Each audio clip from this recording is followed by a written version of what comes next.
For thousands of years, temples across India have followed a familiar rhythm of devotion. In most Shiva temples, the order of worship is clear. Lord Shiva, the great ascetic, the cosmic yogi, stands at the center. The goddess has her own sanctum, her own rituals, her own devotees. But the first offering of the day is almost always made to Shiva, except in one place. In the ancient city of Madurai, deep in the heart of South India, stands one of the most extraordinary temples ever built, the Meenakshi Amman Temple. Here, something remarkable happens. Every morning, the first prayers are offered not to Shiva, but to the goddess. Only after Meenakshi receives her worship does the ritual move to Lord Shiva, known here as Sundareswarar, and every night another ritual unfolds. In a quiet procession through the temple's stone corridors, priests carry the idol of Shiva in a golden palanquin. Oil lamps flicker, bells ring softly. Devotees watch in silence. The idol is taken to the chamber of Meenakshi. There, the divine couple rests together. This ritual is called Palarai Seva, the ceremony of the sacred chamber. For centuries, this tradition has continued without interruption. But why? Why is the order reversed here? Why does Shiva come second in this temple? To understand the answer, we must travel back in time, nearly 2,000 years, to a kingdom facing a crisis. Madurai was once the capital of the powerful Pandya dynasty, one of the great ancient kingdoms of South India. Its ruler was King Malayadwaja Pandya, a strong and respected king known for justice and prosperity. Yet despite all his success, one problem haunted him. He had no heir. In ancient kingdoms, this was more than a personal sorrow. Without a successor, the throne would become vulnerable. Rival clans could rise, neighboring kingdoms could invade. Years of stability could collapse into chaos. Determined to save his kingdom, the king turned to the sacred traditions of the Vedas. He performed a powerful ritual known as the Putrakameshti Yajna, a fire ceremony performed to seek a child from the gods. Priests gathered, sacred chants echoed through the palace. The fire blazed high into the sky, and then something extraordinary happened. From the flames of the ritual fire emerged a child, not a newborn, but a radiant 3-year-old girl. She stood tall, adorned with ornaments, her presence glowing with divine power. Yet she carried an unusual sign. She had 3 breasts. For a moment, the court stood frozen in shock. Then a voice echoed from the heavens, an Akashvani, a divine proclamation. The message was clear: do not fear this child. Raise her as a king, and when she meets her destined equal, the 3rd breast will disappear. The king understood the divine instruction. This child was no ordinary daughter. She was destiny itself. The girl was named Thadatagai, but history would remember her by another name, Meenakshi. The name carries a beautiful meaning. Meena means fish. Akshi means eyes. The one with fish-shaped eyes. In ancient Indian symbolism, fish are believed to nurture their young through their gaze alone. In the same way, the goddess protects her devotees with nothing more than her compassionate glance. True to the divine command, King Malayadwaja did something almost unheard of for his time. He raised Meenakshi not as a princess, but as a future king.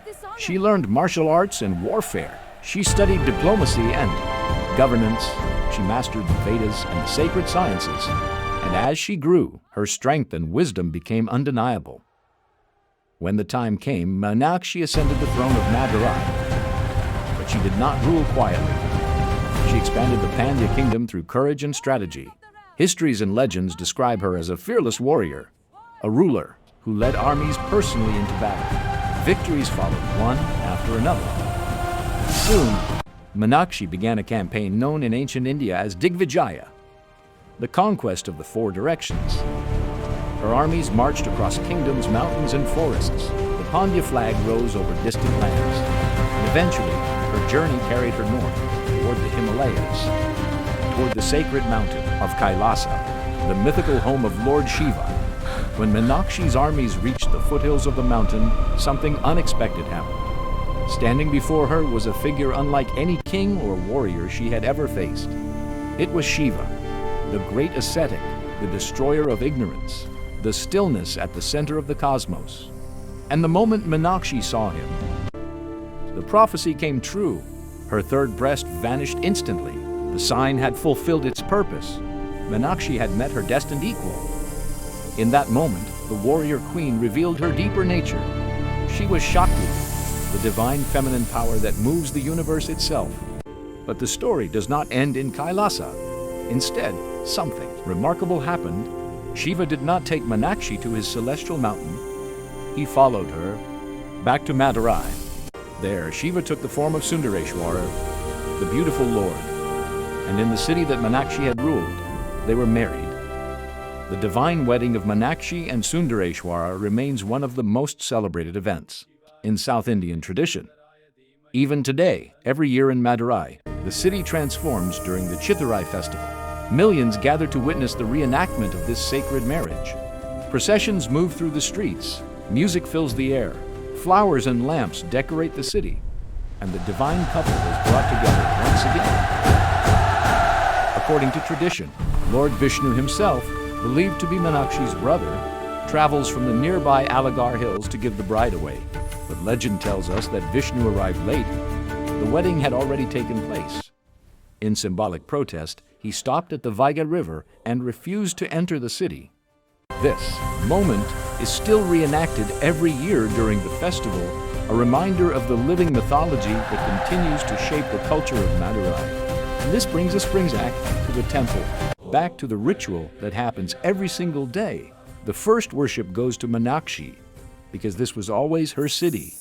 She ruled here. She built this kingdom. Shiva came here not as a conqueror, but as her equal. And every night, when the idol of Sundareswarar is carried through the temple corridors to Meenakshi's chamber, the story is told again, a quiet reminder of an ancient truth. In Indian philosophy, Shiva represents consciousness. Shakti represents energy, and without Shakti, Shiva is Shava, a lifeless body.